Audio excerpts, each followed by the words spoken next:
लीजिए, एक बार फिर से मैं डिग्री को आगे बढ़ाने के लिए आपके सामने हूँ। अभी तक मैंने आपको पॉजिटिव डिग्री बताया, कंपैरेटिव डिग्री बताया और उम्मीद है कि आपको पसंद आई। और अगर आपने इस पर प्रैक्टिस किया होगा तो एक्सरसाइज आसानी से आने लगेगी आपको। मैं आज सुपरलेटिव डिग्री बताने वाला हूँ और सुपरलेटिव डिग्री बताने से पहले मैं ये बताना चाहूँगा कि सुपरलेटिव डिग्री सिर्फ उनकी बनेगी जिसका एक प्रॉपर नाउन। अगर दो प्रॉपर नाउन है तो कभी भी सुपरलेटिव डिग्री नहीं बनती। इसलिए ध्यान रखें कि दो प्रॉपर नाउन को सुपरलेटिव बनाने की गलती बिल्कुल ना करें। तो जाहिर सी बात है कि एक पीएन होना चाहिए, एक पीएन होना चाहिए, एक पीएन हो तभी सुपरलेटिव बनेगी। तो जब सुपरलेटिव बनाना है तो आपको ये देखना है कि सबसे पहले आपको पीएन रखना है, उसके बाद सहायक क्रिया लगाना है, सहायक क्रिया के बाद तुरंत दा लगाना है। क्या लगाना है? दा। फिर देना है एडजेक्टिव, एडजेक्टिव में ईएसटी लगता है, ये ध्यान रखें। उसके बाद कॉमन नाउन।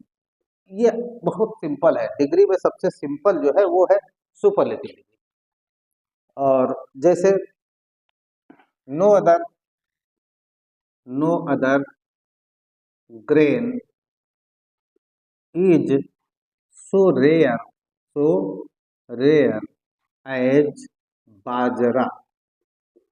बाजरा, देखिए इसकी हमने हिंदी लिख दिया है, इसमें कोई टेंशन नहीं है। तो मुझे पता है कि आज मोबाइल का ज़माना है, टेक्नोलॉजी का ज़माना है, बाजरा की हिंदी छोड़ना, मिलेट वगैरह बहुत आसान है।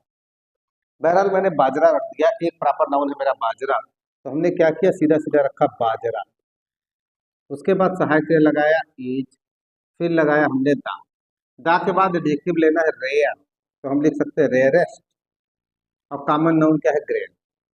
अब इसमें अगर कुछ बचता है तो लास्ट में लगा देना चाहिए, हालांकि कुछ बचा नहीं इसलिए यहीं फुल स्टॉप लगा देते हैं। फिर से देखिए, no other, no other man in the world, in the world was so tall, so टाल एज आलम चन्ना।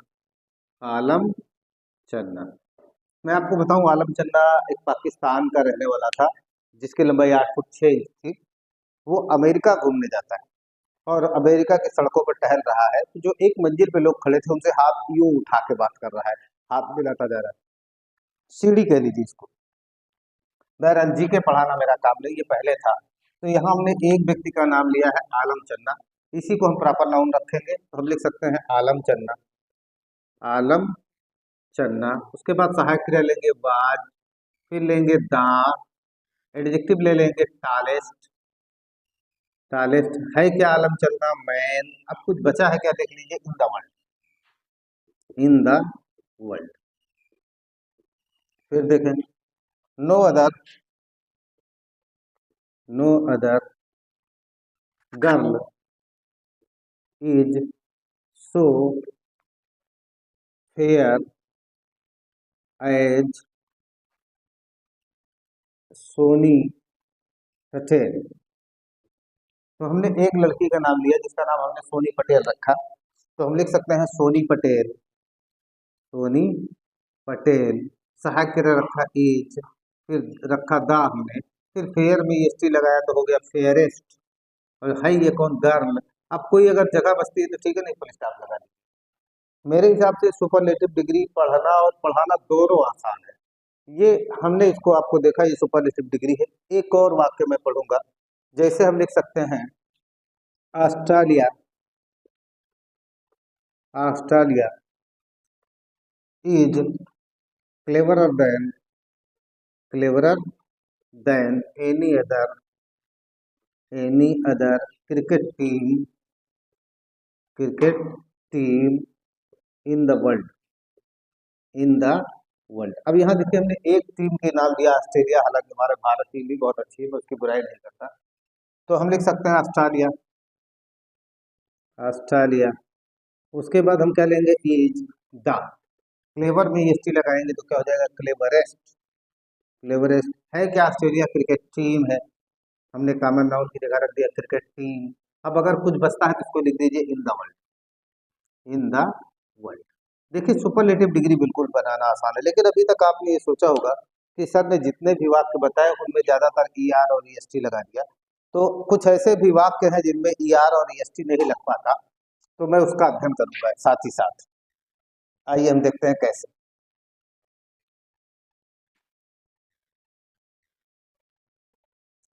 देखिए, कुछ एडजेक्टिव ऐसी भी हैं जिनमें, कुछ एडजेक्टिव में ई आर या E S T, E S T नहीं लग पाता, नहीं लग पाता। अब जब इसमें नहीं लग पाता तो हम क्या करेंगे, तो कंपैरेटिव में मोर, कंपैरेटिव में मोर और सुपरलेटिव में मोस्ट जोड़ देंगे, सुपरलेटिव में मोस्ट जोड़ देंगे। इसको आप देखिए, खास तौर से जैसे फुल आस सम, ये कुछ ऐसे वर्ड है जिसके अंत में फुल आस सम आता है, तो उनमें ई आर या ई एस टी नहीं लग पाता। हालांकि ये इसका निचोड़ नहीं है, ये इसका निचोड़ ये है कि जिन वर्ड, जिन शब्दों का या जिन एडजेक्टिव का एक से अधिक, एक से अधिक सिलेबल हो, यहाँ सिलेबल लोग नहीं समझेंगे, मैं थोड़ा सा समझाने की कोशिश करूंगा, सिलेबल हो उनको, तो उनमें ई आर या ई एस टी नहीं लगेगा, नहीं लगेगा। यहाँ ध्यान देना है कि कुछ वर्ड ऐसे हैं जिनमें एक से अधिक सिलेबल होते हैं, तो एक से अधिक सिलेबल वाले में ई आर और ई एस टी नहीं लगेगा। जैसे हमने लिखा हैंडसम, हैंडसम। अब हैंडसम का मतलब क्या है, दो शब्द हैं, हैंड और सम। यहाँ देखिए सिलेबल का मतलब होता है शब्दों के वो टुकड़े, शब्दों के ऐसे टुकड़े किए जाएं जिनमें हर टुकड़े में एक या दो वॉवेल, हर टुकड़े में एक या दो वॉवेल हो। जैसे इसमें एक टुकड़ा हमने निकाला हैंड, दूसरा टुकड़ा हमने निकाला सम, तो इसका मतलब इसमें दो सिलेबल है, दो सिलेबल है। तो अगर दो सिलेबल है तो याद रखें कि ऐसे वाक्यों में ई आर और एस टी नहीं लग पाएगा। उसी तरह ले लेते हैं ब्यूटीफुल, ब्यूटीफुल। अब यहाँ देखिए एक शब्द है आपका ब्यूटी और दूसरा शब्द है फुल, फुल। तो ये ध्यान रखें कि जिनमें दो सिलेबल है, साफ साफ इसमें दो सिलेबल दिख रहा है, दो सिलेबल वाले में ई आर और ई एस टी नहीं लग पाता, जिसको मैंने अभी तक नहीं बताया था। आइए हम देखते हैं, पॉजिटिव पे चलते हैं। हम लिख सकते हैं Akbar was, was more minded, more minded than any other Mughal. अब यहाँ देखिए हमने लिया, अब यहाँ ध्यान रखें हम सुपरलेटिव नहीं बना रहे हैं, हम इसको पॉजिटिव बना रहे हैं। पॉजिटिव बना रहे हैं तो मोर हटेगा, क्योंकि कंपैरेटिव बनाते समय मोर लग जाता है, सुपरलेटिव बनाते समय मोस्ट लग जाता है। और एक पीएन है तो हम लिख सकते हैं नो अदर। कंपैरेटिव बनाते समय लगाएंगे मुगल।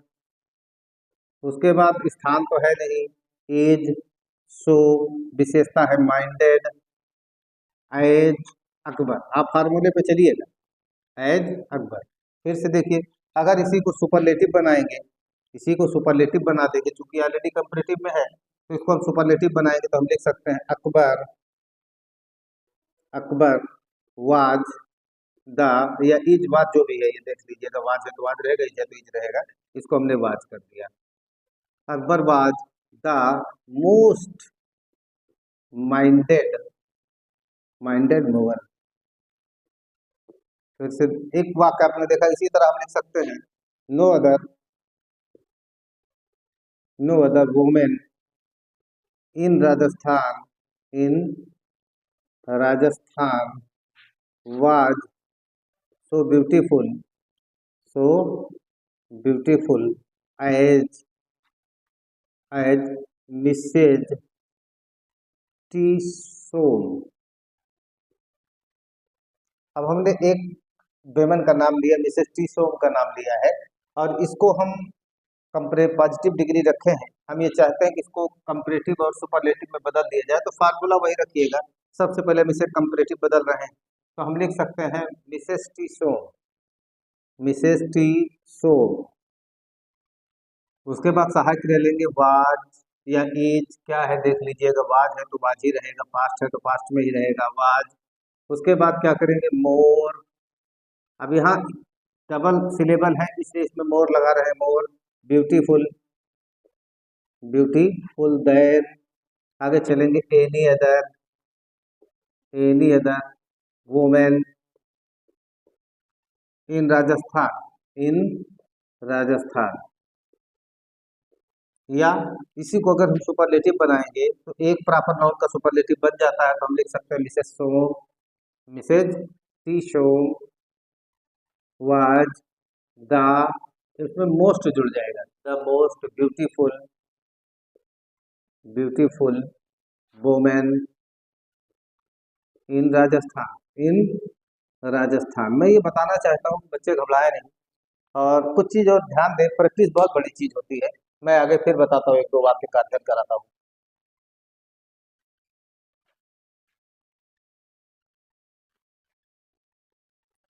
अब जैसे ध्यान ये दीजिएगा कि कुछ एडजेक्टिव की तीनों अवस्थाएं अलग होती है। जैसे गुड, गुड का क्या हो जाता है, बेटर, कंपैरेटिव में बेटर, सुपरलेटिव में बेस्ट हो जाता है, ये चीज ध्यान रखें। जैसे no other man in the family, in the family is so good, so good as Lakshman, as Lakshman. जाहिर सी बात, हमने एक व्यक्ति का नाम लिया है तो कंपैरेटिव करेंगे तो हम लिख सकते हैं लक्ष्मण, सहायक क्रिया लिख सकते हैं इज। उसके बाद क्या करेंगे, इसके बाद क्या करेंगे, कंपैरेटिव बना रहे हैं, ध्यान रखें। तो गुड का कर देंगे बेटर, गुड का क्या कर देंगे, बेटर। उसके बाद देन, देन के बाद तुरंत चलेंगे एनी अदर। कॉमन नाउन क्या है, मैन। कुछ बचा क्या, चेक कर लें, इन the family, in the family. अगर इसी को सुपरलेटिव बनाएंगे तो हम लिख सकते हैं सुपरलेटिव में लक्ष्मण इज द, अब गुड का सुपरलेटिव जाएगा सीधा सीधा best man, best man in the family, in the family. तो मेरे हिसाब से आपको एडजेक्टिव अच्छा लगा होगा, और उसकी डिग्री चेंज करने में भी आसान महसूस हो रहा होगा। आपको अगर कोई प्रॉब्लम आती है तो आप मुझे जरूर कमेंट करें। कमेंट करने से हो सकता है कि मैं कुछ और बेहतर बताऊं। आपने वीडियो देखा, इसके लिए साधन्यवाद।